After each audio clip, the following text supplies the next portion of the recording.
Chapters 1449 Borrowing Immortal Essence Stones, 1451,730,000, 1451 Year Gu Price War, 1452 Three Sellers Chapter Start Chapter 1449 उधार Immortal Essence Stones उसकी नज़रों के सामने एक सपाट और दूर तक फैला हुआ मैदान था। चाओ लियान यून का डिवाइन सेंस फैलता चला गया और आखिरकार उसने पूरे ब्लेस्ड लैंड को कवर कर लिया। कुछ वक्त पहले ही वो इमॉर्टल असेंशन में कामयाब हुई थी और स्पिरिट एफिनिटी हाउस की एक विजडम पाथ रैंक 6 गु इमॉर्टल बन गई थी, जिससे इस ब्लेस्ड लैंड का निर्माण हुआ। लियान यू ब्लेस्ड लैंड, इसमें कुल 5700 स्क्वायर किलोमीटर्स जमीन थी। वक्त की नदी, रिवर ऑफ टाइम की एक बड़ी ट्रिब्यूटरी थी, जिसके कारण यहाँ वक्त बाहर की दुनिया से 33 गुना तेज बीता था। इसका मतलब था कि इमॉर्टल एपर्चर हर साल 30 से ज्यादा ग्रीन ग्रेप इमॉर्टल एसेंस पैदा करेगा। आधे घास के मैदान और आधा सपाट इलाका। चाओ लियान यू बड़बड़ाए। ब्लेसड लैंड का भूगोल, टपोग्राफी, गु इमॉर्टल की खास हालत से गहराई से जुदा होता है। घास के मैदान इसलिए हो सकते हैं क्योंकि चाओ लियान यून का दिल नॉर्दर्न प्लेन से जुदा था। ट्रांसमाइग्रेशन के बाद उसने अपना ज्यादातर वक्त वहीं बिताया था। और मैदान इसलिए हो सकते हैं क्योंकि उसने सेंट्रल कॉन्टिनेंट के रीति रिवाज अपनाए थे। बिना किसी खेती बाड़ी के भी घास के मैदान पहले से ही हरी घास से भरे पड़े थे, जबकि सपाट जमीन उपजाऊ मिट्टी और पानी से भरी थी। थोड़ी सी मेहनत से यहां ढेर सारी चीजें उगाई जा सकती थी। ब्लेसड लैंड के अलावा इमॉर्टल गु भी था। रैंक 9 लव इमॉर्टल गु की तो बात ही अलग थी, लेकिन अपने हाई ग्रेड ब्लेस्ड लैंड के साथ इमॉर्टल असेंशन की वजह से चाओ लियान यो को अपना दूसरा इमॉर्टल गु भी मिला था, रिमेम्बरेंस। ये एक विजडम पाथ इमॉर्टल गु था। इसका रूप एक उड़ने वाली चींटी जैसा था और इसकी उड़ने की रफ्तार हैरान कर देने वाली थी। इसका पूरा शरीर चांदी जैसा था और जब ये शांत रहता था तो इससे एक धुंधली सफेद रोशनी निकलती थी। होंग यून, क्या तुम जानते हो कि मैं अब एक मामूली इंसान नहीं रही, मैं एक गु इमॉर्टल बन गई हूं। चाओ लियान यो ने अपना डिवाइन सेंस वापस खींचा और धीरे से अपनी आंखें खोली, बाहर की दुनिया को देखते हुए। उसने हल्की सी आह भरी। इमॉर्टल बनने के बाद उससे खुशी तो महसूस हुई, लेकिन उससे कहीं ज्यादा उससे खालीपन और अकेलापन महसूस हो रहा था। रिवर्स फ्लो रिवर की लड़ाई में मा होंगये शायद फैंग युआन के हाथों मारा गया था, लेकिन उसकी आत्मा अभी भी मौजूद थी। यह चाओ लियान यून का कोई मन घड़ंत ख्याल नहीं था, बल्कि स्पिरिट एफिनिटी हाउस के एक विजडम पाथ गु इमॉर्टल जू हाओ ने इसका अनुमान लगाया था। चाओ लियान यो ने यूएस पर विश्वास करने का फैसला किया और इसलिए ये उसके कल्टीवेशन में मेहनत करने की प्रेरणा, मोटिवेशन और उम्मीद बन गया। मा होंगये को जिंदा करने की जरा सी उम्मीद के बारे में सोचते हुए चाओ लियान यो ने अपनी भावनाओं को काबू किया और उठ खड़ी हुई, इस बैंड अकेले कमरे से बाहर निकलते हुए। आज एक खास दिन था। चाओ लियान ये एक कॉरिडोर से गुजरी। ली जून यिंग कॉरिडोर के आखिर में उसका इंतजार कर रही थी। प्रणाम, सिस्टर जून यिंग। चाओ लियान यो ने फौरन झुककर सलाम किया। ली जून यंग मुस्कुराई, सिस्टर लियान यून, इतनी फॉर्मेलिटी की जरूरत नहीं है, चलो मैं तुम्हारे साथ सीक्रेट इनहेरिटेंस पीक तक चलती हूँ। सीक्रेट इनहेरिटेंस पीक एक ऐसी जगह थी जहां स्पिरिट एफिनिटी हाउस के गु इमॉर्टल्स अक्सर आते जाते रहते थे।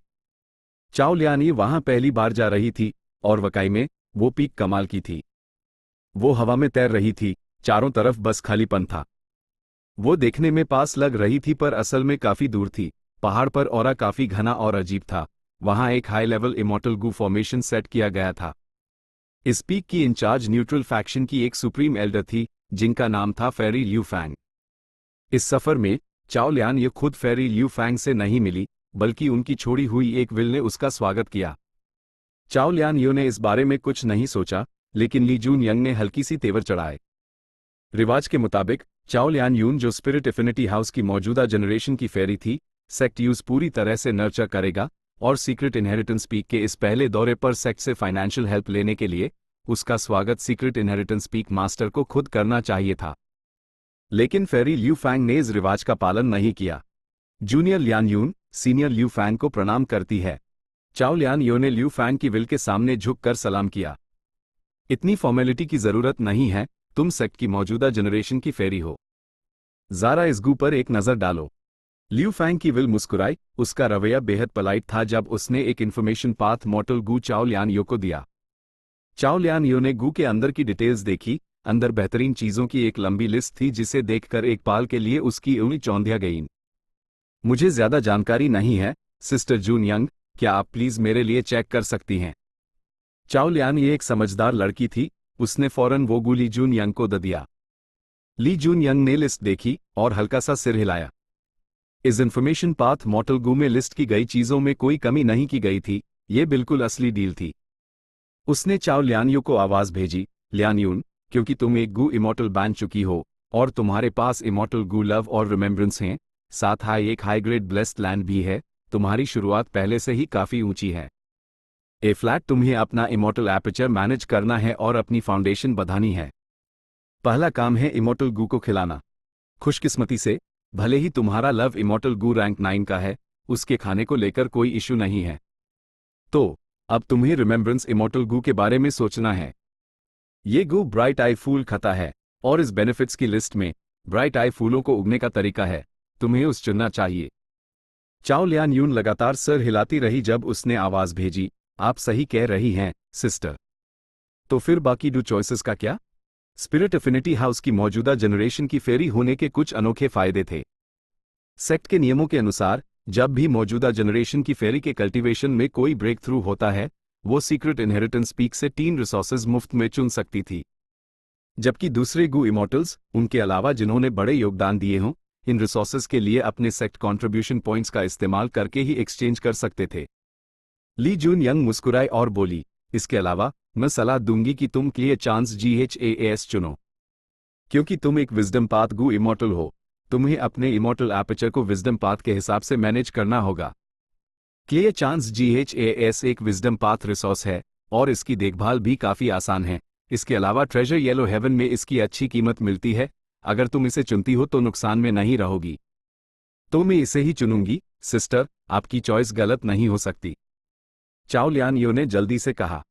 ली जून यिंग चाओ लियानयो के रवैये से काफी खुश हुई, उसकी आवाज में गर्माहट कई गुना बढ़ गई।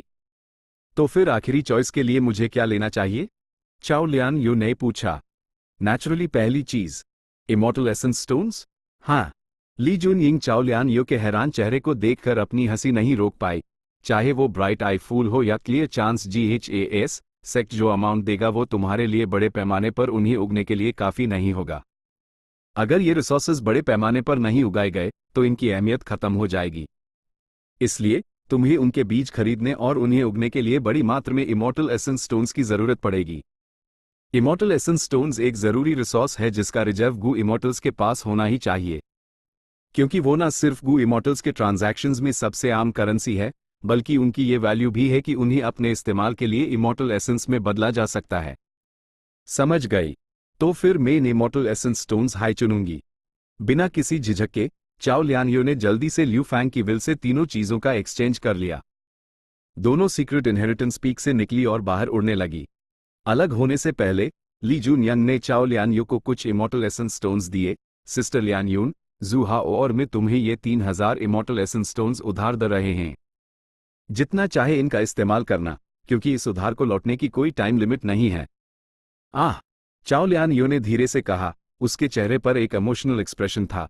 सेक्ट ने मुझे सिर्फ 1000 इमॉर्टल एसेंस स्टोन्स दिए, लेकिन सिस्टर, आप मुझे सीधे 3000 दे रही हैं, मैं इसका इस्तेमाल कैसे करूंगी? ली जून यंग ने चाओ लियानयो के कंधे पर थपथपाया। पगली, सेक्ट ने तुम्हें पहले ही बहुत कुछ दिया है। तुम्हारे पास सेक्ट का सपोर्ट है। तुम्हें पता होना चाहिए कि जो अकेले कल्टिवेटर्स और डिमोनिक इमॉर्टल्स होते हैं, उन्हें एक इमॉर्टल एसेंस स्टोन के टुकड़े के लिए भी लड़ना पड़ता है। इमॉर्टल एसेंस स्टोन स्टोरेज की बात करें तो एक नया बना रैंक 6 गू इमॉर्टल लगभग पूरी तरह कंगाल होता है। जिनके पास 100 इमॉर्टल एसेंस स्टोन्स होते हैं, वो रैंक 6 के मड लेवल में आते हैं। 1000 इमॉर्टल एसेंस स्टोन्स होना रैंक 6 गू इमॉर्टल्स में बहुत रेयर है। तुम्हारी सिचुएशन अलग है, क्योंकि तुम न सिर्फ सेंट्रल कॉन्टिनेंट के 10 महान पुराने सेक्ट्स में से एक से गू इमॉर्टल हो, बल्कि तुम स्पिरिट एफिनिटी हाउस की मौजूदा जनरेशन की फेरी भी हो। सेक्ट तुम्हें भारी प्रायोरिटी देगा, इसलिए तुम एक एक्सेप्शन हो। 5 रीजन्स और 2 हेवंस की नॉर्मल सिचुएशंस में ZYA डटार रैंक 6 गू इमॉर्टल्स के पास 100 से ज्यादा इमॉर्टल एसेंस स्टोन्स नहीं होते, कुछ के पास कई सौ होते हैं और बहुत कम के पास 1000 इमॉर्टल एसेंस स्टोन्स होते हैं। और रैंक 7 गू इमॉर्टल्स में उनके पास कम से कम कई सौ इमॉर्टल एसेंस स्टोन्स होते हैं, ज्यादातर के पास 1000 से ज्यादा होते हैं और बहुत कम के पास कई 10,000 इमॉर्टल एसेंस स्टोन्स होते हैं। ये बस कॉमन नॉलेज है, तुम इसे बस याद रख सकती हो। आपकी गाइडेंस के लिए बहुत बहुत शुक्रिया, सिस्टर। चाओ लियान यो ने शुक्रिया भरे अंदाज में गहराई से झुककर सलाम किया। ली जून यंग की बातें उससे ये बता रही थी कि सेक्ट ने उसके साथ बुरा बर्ताव नहीं किया था, और ये कि वो और उसके पति भी उससे एक्टिवली सपोर्ट कर रहे थे। मैं जरूर मेहनत करूंगी, चाओ लियान यो ने गंभीरता से कहा। ली जून यंग ने सिर हिलाया। जाओ कल्टिवेशन करो, अगर कोई डाउट हो तो मुझे लेटर लिखने में झिझकना मत, तुम जू हाउ से भी पूछ सकती हो। जी। चाओ लियान यू की आंख में खुशी की एक झलक दिखी। किसी से गाइडेंस मिलना और खुद से सीखना, जाहिर है, दो अलग अलग बातें थी। चाओ लियान यू की दूर जाती हुई फिगर को देखते हुए ली जून यंग की मुस्कान धीरे धीरे गायब हो गई। जब से फंग जिन हुआन को ड्यूक लोंग ने अपनी शरण में लिया था, उसकी जिंदगी दिन भी दिन मुश्किल होती जा रही थी। वो और उसके पति जू हाओ मशहूर एंटी फंग फैक्शन के थे। लेकिन अब स्पिरिट एफिनिटी हाउस के सुप्रीम एल्डर्स जानते थे कि फंग जिन हुआंग एक इमॉर्टल वेनरेबल सीड थी जिसका फ्यूचर अनंत था। फेरी ल्यू फैंग का रवैया इस बार साफ साफ स्पिरिट एफिनिटी हाउस की पॉलिटिकल डायरेक्शन दिखा रहा था। ली जून यंग को इसकी उम्मीद भी थी और इसलिए वो चाओ लियान यू के साथ आई थी ताकि कोई चाओ लियान यू के सेक्ट बेनिफिट्स में कमी ना कर सके।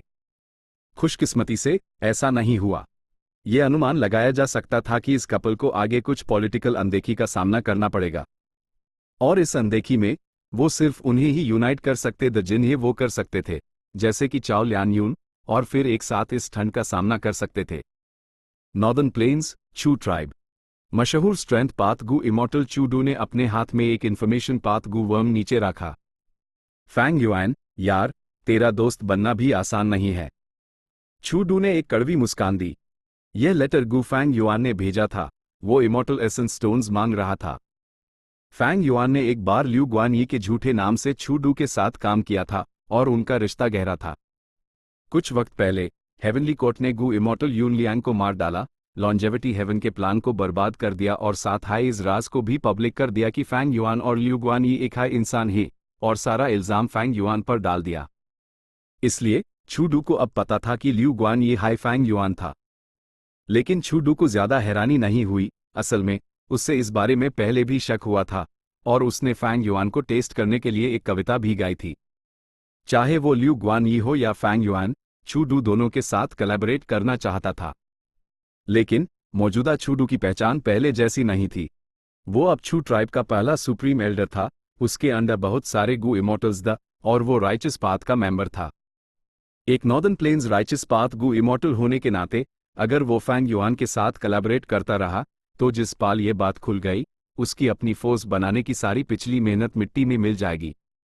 फैंग युआन के साथ कोलैबोरेट करना बेहद रिस्की था। चू डू ने पहले तो इसे इग्नोर करने और एक अनिश्चित रवैया बनाए रखने का प्लान किया था, लेकिन फैंग युआन ने उससे ये मौका नहीं दिया और सीधे इमॉर्टल एसेंस स्टोन्स मांगने के लिए एक लेटर भेजे दिया। और इस लेटर में फैंग युआन ने सिर्फ इमॉर्टल एसेंस स्टोन्स उधार मांगने का जिक्र किया था, उसने जानबूझकर स्पेसिफिक अमाउंट नहीं बताया था। इसका मतलब था कि चू डू खुद फैसला करे कि कितना उधार देना है। इसने चू डू को और भी परेशान कर दिया, जैसा कि फैंग युआन जैसे इंसान से उम्मीद थी। चू डू ने आ भरी। चैप्टर 1450 17,30,000। ओ, चू डू मुझे 1.5 लाख इमॉर्टल एसेंस स्टोन्स उधार दे रहा है? फैंग युआन को जल्द हाई चू डू का जवाब मिल गया, और चू डू जो रकम उधार दे रहा था वो फैंग युआन की उम्मीद से थोड़ी ज्यादा थी। चू डू के जवाबी लेटर में उसने घुमा फिरा कर बातें लिखी थी। उसने उनके पुराने सुखद कोलैबोरेशन के बारे में बात की, फिर बताया कि कैसे जिंदगी के न होनी घटनाएं और हालत लोगों के साथ खेलते हैं और कैसे उनके कैंप्स अलग हो गए, जिससे एक अजीब सी सिचुएशन पैदा हो गई। इसके अलावा 1.5 लाख इमॉर्टल एसेंस स्टोन्स उधार देना उसकी हद थी, और इसे लौटने का वक्त फैंग युआन खुद तय कर सकता था। लगता है चू डू अभी भी मेरे साथ कोलैबोरेट करना चाहता है। आखिरकार रेकलेस सेविज का असली मतलब है ही इतना टेम्पटिंग। इस जवाब से फैंग युआन को तुरंत चू डू का रवैया और इरादा पता चल गया। चू डू शुरू में एक लोन कल्टिवेटर पैदा हुआ था, बाद में वो ल्यू ट्राइब के खिलाफ गया और उस पर डिमोनिक पथ में होने का इल्जाम लगा। फ्लैट उसने चू ट्राइब की स्थापना की थी और राइचस पथ में था, लेकिन फितरत से वो अभी भी अपने फायदे को ही तरजीह देता था। तो फैंग युआन के साथ कोलैबोरेट करने के बड़े रिस्क के बावजूद, बड़े मुनाफे प्रॉफिट्स के कारण चू डू ने रिस्क लेने में झिझक नहीं दिखाई। उसने न सिर्फ 1.5 लाख इमॉर्टल एसेंस स्टोन्स उधार दिए, बल्कि खुद एक जवाबी लेटर भी लिखा। यह लेटर गु शायद सिर्फ एक मोर्टल गु था, लेकिन इसकी अहमियत मामूली नहीं थी। अगर फैंग युआन इसे बाहर निकाल देता तो ये एक मजबूत सबूत होता कि छूडू डिमोनिक पाथ के साथ मिला हुआ है। लेकिन ये छूडू ने जानबूझकर किया था। उसने इस तरीके का इस्तेमाल फैंग युआन को अपने ऊपर एक पकड़ देने के लिए किया, ताकि वो कोलैबोरेशन में अपनी सच्चाई जाहिर कर सके। और फैंग युआन ने इस सच्चाई को पूरी तरह महसूस किया। मैं छूडू के साथ कोलैबोरेट करना जारी रख सकता हूं। ऑफ कोर्स, कैलेमिटी बेकनिंग गू जो मैंने उससे पहले उधार दिया था, वो भी हमारे बीच कोलैबोरेशन की एक मजबूत नींव है। फैंग युआन काफी खुश था। 1.5 लाख इमोर्टल एसेंस स्टोन्स पहले से ही एक बड़ी रकम थी। आमतौर पर एक रैंक 6 गू इमोर्टल के पास रिजर्व में ज्यादा से ज्यादा 1000 इमोर्टल एसेंस स्टोन्स होते थे। रैंक 7 गू इमोर्टल्स के पास लगभग 10,000 होते थे। ज्यादातर रैंक 7 गू इमोर्टल्स के पास आमतौर पर अपने रिजर्व में कई हजार इमोर्टल एसेंस स्टोन्स होते थे।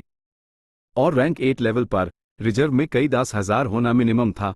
उनके पास अक्सर 1 लाख से ज्यादा होते थे, और जो सीनियर रैंक 8 थी उनके पास तो 1 मिलियन भी होते थे। जहां तक रैंक 9 की बात है, उनके इमोर्टल एसेंस स्टोन्स 10 मिलियन या 100 मिलियन तक पहुंच जाते थे। ऑफ कोर्स, ये गू इमोर्टल के अपने हालत पर निर्भर करता था। जहां तक ऑर्गेनाइजेशंस की बात है, एक आम सुपरफोर्स के पास रिजर्व में लगभग 1 मिलियन इमोर्टल एसेंस स्टोन्स होते थे।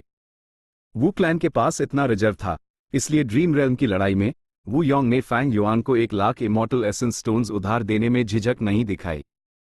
यह वू क्लैन की कैपेबिलिटी के अंदर था। ऑफ कोर्स, वू क्लैन इससे कहीं ज्यादा उधार दे सकता था, लेकिन वू योंग ने सोचा कि ये रकम फैंग युआन के लिए इमोर्टल फॉर्मेशन को स्टेबलाइज करने के लिए काफी है। और छू ट्राइब एक हाल ही में बनी सुपरफोर्स थी। भले ही उनके पास बहुत सारे गू इमोर्टल्स थे, उनमें से ज्यादातर स्ट्रेंथ पद के थे और उनके पास खुद के एसेट्स कम थे। फैंग युआन के अनुमान के अनुसार अगर छू ट्राइब के पास रिजर्व में 6 लाख इमोर्टल एसेंस स्टोन्स होते तो ये बड़ी बात होती। और छूडू ने 6 लाख इमोर्टल एसेंस स्टोन्स के इस रिजर्व से DEDH लाख उधार दिए थे, और वो भी बिना किसी टाइम लिमिट के। उसकी सच्चाई वाकई में काफी बड़ी थी। इसमें कोई शक नहीं था कि इमोर्टल एसेंस स्टोन्स भी एक गू इमोर्टल और एक फोर्स की ताकत को तोलने का एक फैक्टर था। लेकिन ऐसा नहीं था कि आप जितना ज्यादा पैसा बचते उतना बेहतर होता।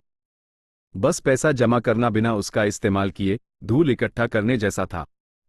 इमोर्टल एसेंस स्टोन्स का स्टोरेज भी इसी लॉजिक पर चलता था। छूडू के सपोर्ट से फैंग युआन का पहले से खाली इमोर्टल एसेंस स्टोन स्टोरेज उछलकर 1.5 लाख पर पहुंच गया। लेकिन फैंग युआन संतुष्ट नहीं था। वो सब्र से जवाबों का इंतजार करता रहा।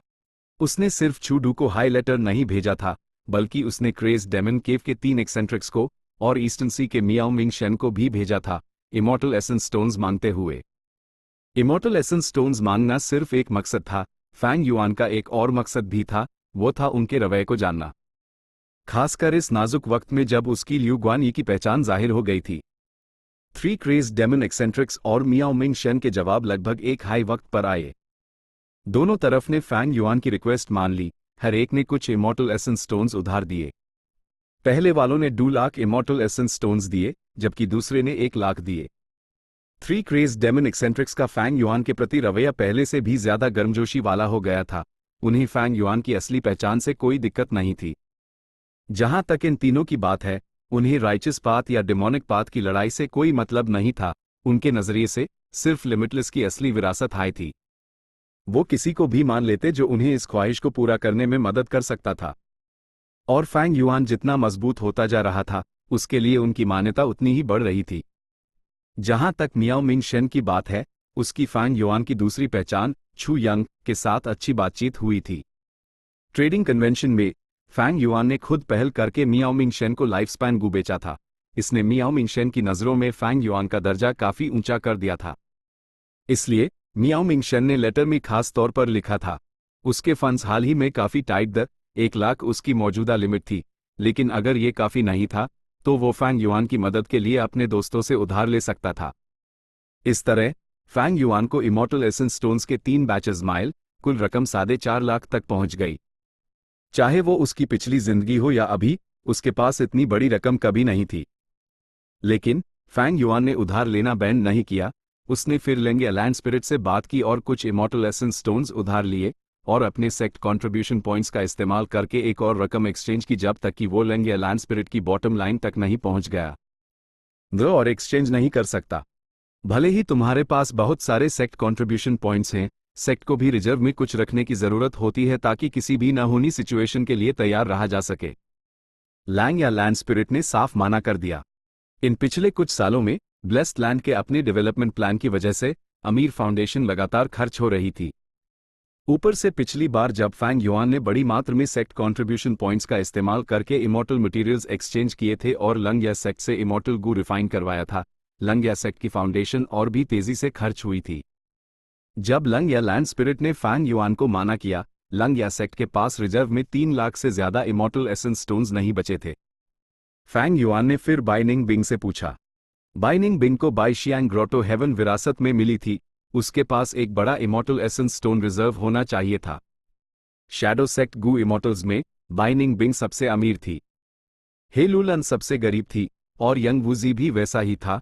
भले ही उसने फेरी स्वेबो का शरीर हासिल कर लिया था, उसके इमॉर्टल एपर्चर और रिसोर्सेस सब बाइनिंग बिंग ने लड़ाई में जीत कर ले लिए थे। लेडी व्हाइट रैबिट और फेरी मियाओ येन ने जब फैंग युआन की इस हरकत के बारे में सुना तो उन्होंने खुद पहल करके कुछ इमॉर्टल एसेंस स्टोन्स उधार दिए, भले ही रकम काफी छोटी थी। सभी उधार देने वालों में लेडी व्हाइट रैबिट की शर्तें सबसे आसान थी। उसने तो शर्माते हुए चेहरे से ये भी कह दिया था कि अगर Fang Yuan immortal essence stones ना भी लौटाए तो कोई बात नहीं। दूसरे नंबर पर फेरी मियाओ येन और छूडू द, जिन्होंने लौटने के वक्त पर कोई लिमिट नहीं लगाई थी। 3 craze demon eccentrics Fang Yuan का इस्तेमाल करना चाहते थे, लेकिन उनकी दोस्ती आखिरकार गहरी नहीं थी, इसलिए उन्होंने मार्केट रेट के हिसाब से उधार दिया। लैंग या लैंड स्पिरिट ने भी वैसा ही किया। उनमें से मियाओ मिंगशेन की टाइम लिमिट सबसे आसान थी। सबसे कठोर उधार की शर्त बाइनिंग बिंग की थी। उसने एक काफी दिलचस्प शर्त रखी, वो फैंग युआन को बड़ी रकम उधार दे सकती थी, लेकिन फैंग युआन जितना ज्यादा उधार लेगा, इंटरेस्ट उतना ही ज्यादा होगा और लौटने का वक्त उतना ही कम। फैंग युआन ने फिर उसके ZYA डिटार इमॉर्टल एसेंस स्टोन्स उधार ले लिए। यहां वहां से उधार लेने के बाद फैंग युआन के इमॉर्टल एसेंस स्टोन्स एक हैरान कर देने वाली रकम पर पहुंच गए थे, 17,30,000 से भी ज्यादा। एक बहुत बड़ी रकम। यह रिजर्व चू ट्राइब, लंग या सेक्ट और ZYA डटार सुपर फोर्सेस जितना निकाल सकते थे, उससे भी पार कर चुका था।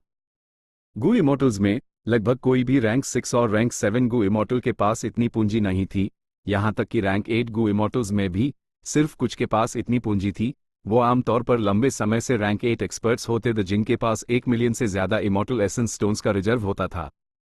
नेचुरली ये सिर्फ क्वांटिटी का कंपैरिजन था। एसेट्स का असली हेल्दी रूप इनकम और एक्सपेंडिचर के बीच बैलेंस बनाए रखना था। फैंग युआन शायद ये बड़ी रकम हाथ में लिए बैठा था, लेकिन ये उसकी नहीं थी, उसने सिर्फ उधार ली थी। एक पाल में फैंग युआन कर्ज में डूब गया, लेकिन वो बिल्कुल भी नर्वस नहीं था। उससे पूरा भरोसा था कि वो इन इमॉर्टल एसेंस स्टोन्स से और भी ज्यादा कमा लेगा। चैप्टर 1451 ईयर गू प्राइस वॉर। कुछ दिनों बाद central continent spirit affinity house. चाओ लियान यो ने अपना डिवाइन सेंस फैलाया, अपने इमॉर्टल एपर्चर का जायजा लेते हुए। लियान यून ब्लेस्ड लैंड ऐप पहले से काफी अलग दिख रहा था। एक फूलों के खेत में बड़ी मात्रा में ब्राइट आई फूल लगाए गए थे। यह रिमेम्बरेंस इमॉर्टल गू का खाना था, इसे लगाना जरूरी था। इसके अलावा एक छोटा सा घास का मैदान भी था जहां क्लियर चांस GHAS लगी हुई थी। घास के तिनके छोटे और न्यूकीलेदर और उनका रंग हल्का हरा था। इस GHAS के मैदान के ऊपर अबाबील स्वॉलोज उड़ रही थी। वो लेबर स्वॉलोज थी, बेहद मेहनती और चुस्त पक्षी। उनके पंखों में 3 रंग थी, काला, सफेद और लाल। चाओ लियान यो ने खास तौर पर उनका एक बैच मंगवाया था ताकि वो क्लियर चांस GHAS पर लगे कीड़ों को मार सकें। जब क्लियर चांस GHAS बढ़ती थी तो वो एक तरह का कीड़ा पैदा करती थी जो घास की पत्तियों को खराब कर देता था, जिससे मुनाफा काफी कम हो जाता था। मैं अपने ZYA डिटार इमॉर्टल एसेंस स्टोन्स खर्च कर चुकी हूं। चाओ लियान यो ने अपने सामने के नज़ारे को देखते हुए आ भरी। शुरू में उससे इमॉर्टल एसेंस स्टोन्स की संख्या बेहद ज्यादा लगी थी, लेकिन जब उसने उनका इस्तेमाल करना शुरू किया तो उससे पता चला कि वो उतने ज्यादा नहीं थे, क्योंकि वो न सिर्फ डू रिसोर्सेज उगा रही थी बल्कि उससे डू पूरे इकोलॉजिकल सिस्टम्स भी बनाने पड़ रहे थे। ना सिर्फ ब्राइट आई फूलों और क्लियर चांस GHAS के बीच, उससे मिट्टी, पानी, मौसम बनाने और ऐसी ही चीजों पर भी खर्च करना पड़ा था। ब्राइट आई फूल इमॉर्टल एपर्चर के टाइम के 1 साल बाद हाई रिमेम्बरेंस इमॉर्टल गू की खाने की जरूरत पूरी कर पाएंगे। 2 साल बाद क्लियर चांस GHAS और ब्राइट आई फूल के ट्रांजैक्शन से मुझे कई सौ इमॉर्टल एसेंस स्टोन्स मिल सकते हैं। 3 साल बाद मैं ली जून यंग का कर्ज चुका सकती हूँ। ये प्रोग्रेस और प्रॉफिट सिर्फ सबसे आइडियल सिचुएशन में ही हासिल किया जा सकता है, और मैंने अभी तक अपने दूसरे कल्टीवेशन के खर्चे नहीं गिने हैं। चाओ लियान यो को पूरी तरह से एहसास हो गया था कि गू इमॉर्टल कल्टीवेशन आसान नहीं था। वो सिर्फ 2 रिसोर्सेज कल्टीवेट कर रही थी और दोनों अलग अलग उग रहे थे और एक दूसरे को डिस्टर्ब नहीं कर रहे थे। साथ ही पौधे उगने की मुश्किल जानवरों के झुंड या वेरिएंट ह्यूमंस पालने से बहुत कम थी। इसके अलावा चाओ लियान यो के पास एक हाई ग्रेड ब्लेस्ड लैंड था जिसमें स्पेस पथ और टाइम पथ के ढेर सारे रिसोर्सेज थे। सबसे जरूरी बात, वो डिवाइन कंसीलमेंट से प्रोटेक्टेड थी और उस आफतों और मुसीबतों से छूट मिली हुई थी। उससे इस बड़ी समस्या की चिंता करने की जरूरत नहीं थी। लेबर स्वॉलोज की संख्या कुछ कम है, वो पूरे GHAS के मैदान का ख्याल नहीं रख सकती। मुझे कुछ और खरीदने चाहिए। चाओ लियान यो ने ट्रेजर येलो हेवन से कनेक्ट किया और अपना डिवाइन सेंस भेजा। इन दिनों उससे ट्रेजर येलो हेवन की सुविधा का एहसास हो गया था। गट्स गू। चाओ लियान यो ने जल्दी से किसी को गट्स गू बेचते हुए देखा। वो जानती थी कि गट्स गू सिर्फ फैंग युआन हाई बनाता था, लेकिन क्योंकि उसकी सप्लाई डिमांड से मैच नहीं करती थी, वो हमेशा ट्रेजर येलो हेवन के ब्लैक मार्केट में बेचा जाता था, यानी कोई बड़ी मात्रा में गट्स गू खरीद कर उन्हें महंगे दाम पर बेचता था। तो इस गट्स गू को बेचने वाला जरूरी नहीं कि फैंग युआन हाई हो। इसके अलावा गू इमॉर्टल्स की विल्स और पहचान आसानी से बदली जा सकती थी। ट्रेजर येलो हेवन सुरक्षा और पूरी आज़ादी देता था, इसलिए हेवनली कोर्ट भी बस फैंग युआन को गट्स गू बेचते हुए देख सकता था। भले ही मैं कुछ सालों बाद ब्राइट आई फूल और क्लियर चांस GHAS बेच सकूं, दूसरे कंपेटिटर्स भी होंगे, मेरे प्रोडक्ट्स पर मार्केट का असर पड़ेगा। उनकी कीमतें भी गट्स गू से कंपेयर नहीं कर पाएंगी। फैंग युआन चाओ लियान यून का दुश्मन था, इसलिए वो गट्स गू ट्रेड पर ध्यान दे रही थी। लेकिन वो जितना ज्यादा ध्यान देती, उतना ही उससे फैंग युआन की ताकत का एहसास होता, जिससे लाजमी तौर पर उससे निराशा होती थी। मेरी मौजूदा एक्यूमुलेशन स्पीड के हिसाब से मेन फैंग युआन तक कभी नहीं पहुंच पाऊंगी, बल्कि वो मुझे और भी पीछे छोड़ता चला जाएगा। Damn it. चाओ लियान यो ने अपने दांत पीसे। ठीक उसी वक्त किसी वजह से आगे एक बड़ा हंगामा हो गया। बड़ी मात्रा में गू इमॉर्टल विल्स, जो पहले ट्रेजर येलो हेवन में बिखरी हुई थी, इस दिशा में इकट्ठा हो रही थी। चाओ लियान यून का दिल उछल पड़ा। कहीं कोई बड़ी ट्रांजैक्शन तो नहीं हो रही? ली जून यंग ने कहा था कि ऐसी बड़ी ट्रांजैक्शंस जो इतना हंगामा मचा दे, ट्रेजर येलो हेवन में बहुत कम होती हैं। पिछली बार ये तब हुआ था जब किसी ने बड़ी मात्रा में ईयर बीस्ट्स बेचे थे। मैंने सोचा नहीं था कि मेरी किस्मत इतनी अच्छी होगी कि इमॉर्टल बनने के कुछ ही समय बाद एक देखने को मिल जाएगा। चाओ लियान यून नेचुरली अपने हराइजन्स को बढ़ाने का ये मौका नहीं छोड़ना चाहती थी।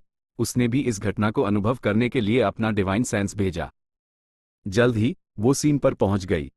एक गू इमॉर्टल विल, जिसका शरीर एक मोटू जैसा बड़ा था, हवा में पालती मारकर बैठा था। उसके चारों तरफ यरगू थे, बड़ी संख्या में यरगू। इतने सारे यरगू, लगता है 1 लाख से ज्यादा हैं। चाओ लियान यू को झटका लगा। ये पहली बार था जब उसने इतने सारे यरगू एक साथ इकट्ठा देखे थे। इस बड़ी क्वांटिटी का विजुअल इम्पैक्ट काफी तगड़ा था। सिस्टर ली जून यंग सही थी, मॉर्टल गू इमॉर्टल्स के लिए सिर्फ क्वांटिटी की बात है। चाओ लियान यू ने मन हाई मन आहा भरी।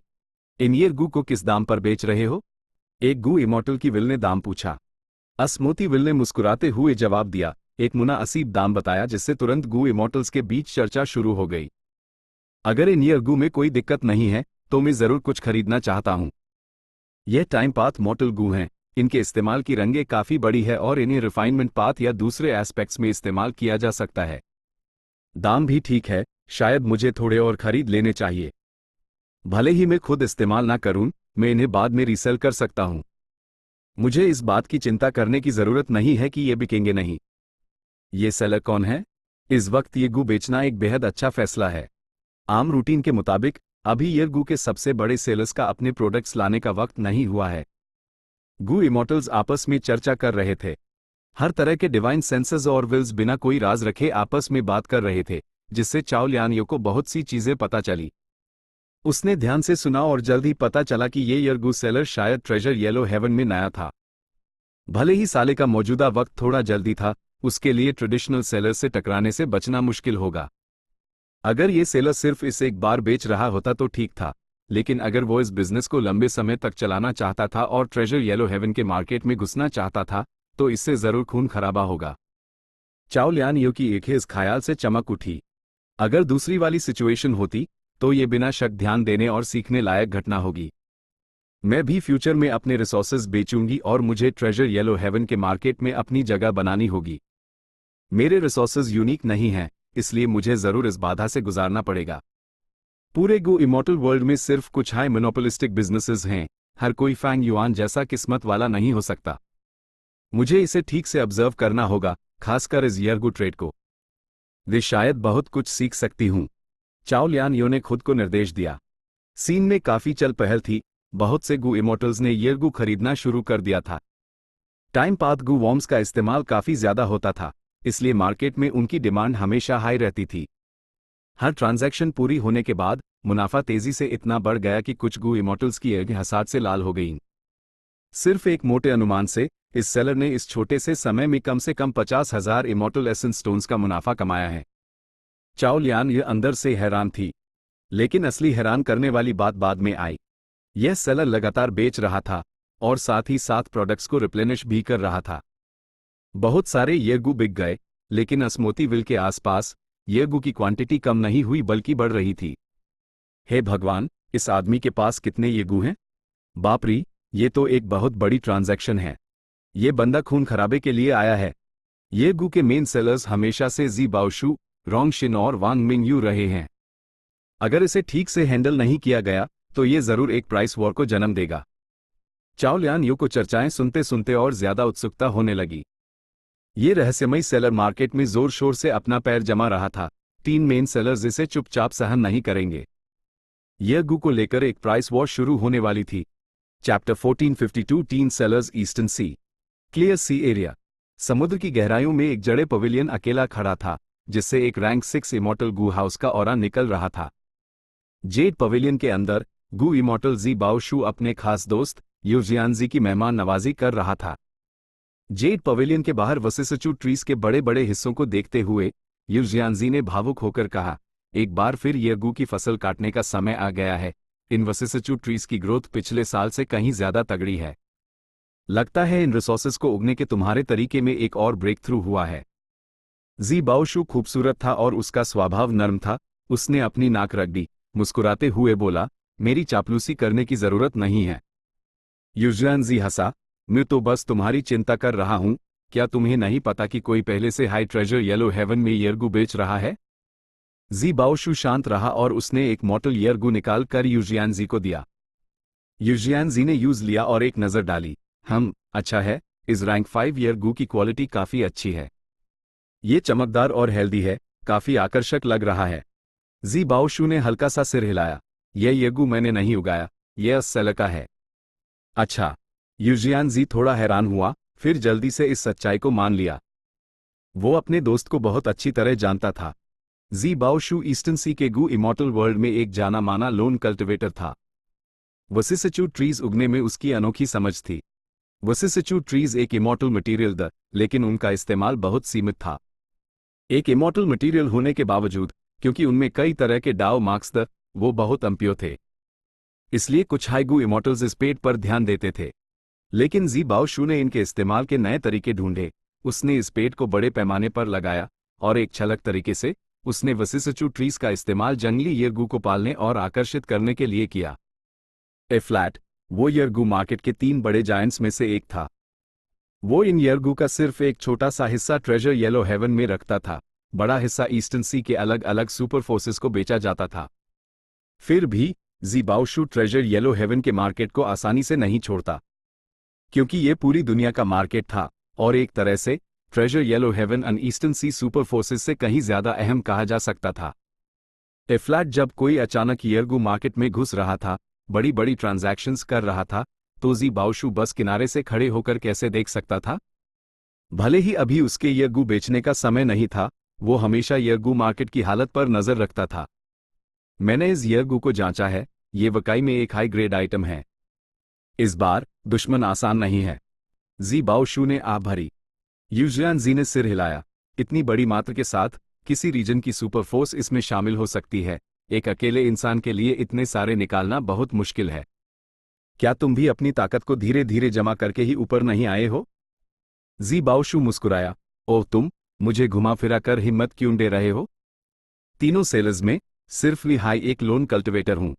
इस वजह से मैं सिर्फ कदम दर कदम आगे बढ़ सका, रास्ते में मुश्किलों का सामना किया और उन्हें पार करके एक ठोस नींव बनाई। मैंने कौन सी मुश्किलें नहीं झेली हैं? इस बार भी कोई एक्सेप्शन नहीं होगा। इसके अलावा युजियान जी ने उसकी बात पूरी की। इसके अलावा तुम तीनों ने पहले ही एक समझौता कर लिया है। हर बिजनेस के अपने छुपे हुए नियम होते हैं। ये नया आया आदमी भले हाई एग्रेसिवली आया हो, लेकिन उसने छुपे हुए नियम तोड़े हैं। शायद तुम तीनों उस दबा कर और मजबूर करके बाहर निकाल दोगे, है ना? हाँ, मैं तुमसे सच में कुछ नहीं छुपा सकता, साले तेल चोर चूहे। जी बाओशू ने युजियान जी की नाक की तरफ इशारा करते हुए मजाक में डांटा। नॉर्दर्न प्लेन्स, लैंग या ब्लेस्ड लैंड, क्लाउड सिटी, एक सीक्रेट रूम के अंदर फैंग युआन कई दिनों से बिना हिले डुले पालती मारकर बैठा हुआ था। इन पिछले दिनों वो रैंक 8 टाइम पाथ इमॉर्टल गुइयर्स फ्लो लाइक वाटर को एक्टिवेट कर रहा था। उसने ये इमॉर्टल गुहे फैन की असली विरासत से हासिल किया था। रैंक 6 गु इमॉर्टल्स भी इसे एक्टिवेट कर सकते थे, लेकिन असर सीमित होता। ए फ्लैट, फैंग युआन लगातार अपने rank 7 red date immortal essence को ईयर्स फ्लो लाइक वाटर में डाल रहा था, लगातार मॉर्टल ईयरगू पैदा कर रहा था। और ये ईयरगू फिर ट्रेजर येलो हेवन के मार्केट में भेजे दिए जाते थे। उसने अपनी विल को सिचुएशन संभालने और दूसरे गु इमॉर्टल्स के साथ ईयरगू ट्रांजैक्शंस करने के लिए छोड़ दिया था। हाँ, वही वो नया आया आदमी था जो बड़ी मात्रा में ईयरगू बेच रहा था। वो बेहद एग्रेसिव था। ना सिर्फ उसने ट्रेजर येलो हेवन में हंगामा मचा दिया था, उसने जी बाओशू और दूसरों को भी चिंता में डाल दिया था। फैंग युआन ने 17,30,000 से ज्यादा इमॉर्टल एसेंस स्टोन्स उधार लिए थे। उसने उन्हीं रेड डेट इमॉर्टल एसेंस में बदल दिया, जिसका उसने ईयरगू बिजनेस में पूरा इस्तेमाल किया। Rank 8 years flow like water बहुत कमाल का था। ये ना सिर्फ बहुत सारे मोर्टल गू पैदा करता था, बल्कि उनकी क्वालिटी भी अच्छी थी। मार्केट का रिस्पॉन्स इन कुछ दिनों में बेहद अच्छा रहा था। कुछ खरीदने के बाद बहुत से गू इमॉर्टल्स को लगा कि माल काफी अच्छा है। वो फैंग युआन से एक और बैच खरीदने के लिए आते थे। ठीक उसी वक्त फैंग युआन का years flow like water activate करना एक पाल के लिए रुका।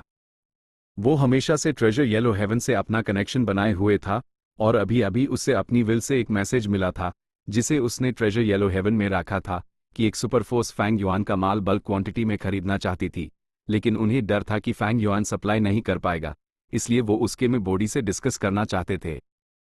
अगर मुमकिन होता तो वो लॉन्ग टर्म कोऑपरेशन स्थापित कर सकते थे। ये खबर सच्ची भी हो सकती थी और झूठी भी। ज्यादा चांस है कि ये मैसेज अनट्रेडिशनल ईयरगू सेलर्स ने भेस बदल कर भेजा है। फैंग युआन ने मन हाय मन हंसा, इस मैसेज को पूरी तरह से नजरअंदाज करते हुए। Long term cooperation? Fang Yuan को इसमें कोई इंटरेस्ट नहीं था। वो इस बार जंग छेड़ना चाहता था। Central continent. रोंगशिन चुप था। सेलर को मेरे प्रपोजल में कोई इंटरेस्ट नहीं है? रोंगशिन काफी हैरान था। उसने एक बड़े खरीदार का भेस बनाकर फैंग युआन से पर्सनली कम्युनिकेट करने और उसके बैकग्राउंड का पता लगाने की कोशिश की थी, लेकिन फैंग युआन ने यूज अग्नो हाई कर दिया। ये कैसे हो सकता है? भले ही वो किसी सुपरफोर्स का रिप्रेजेंटेटिव हो, वो भी चाहेंगे कि उनके ईयरगू के बड़े खरीदार हों, जब तक कि उसके पास ज्यादा ये गू बचे हैं ना हो।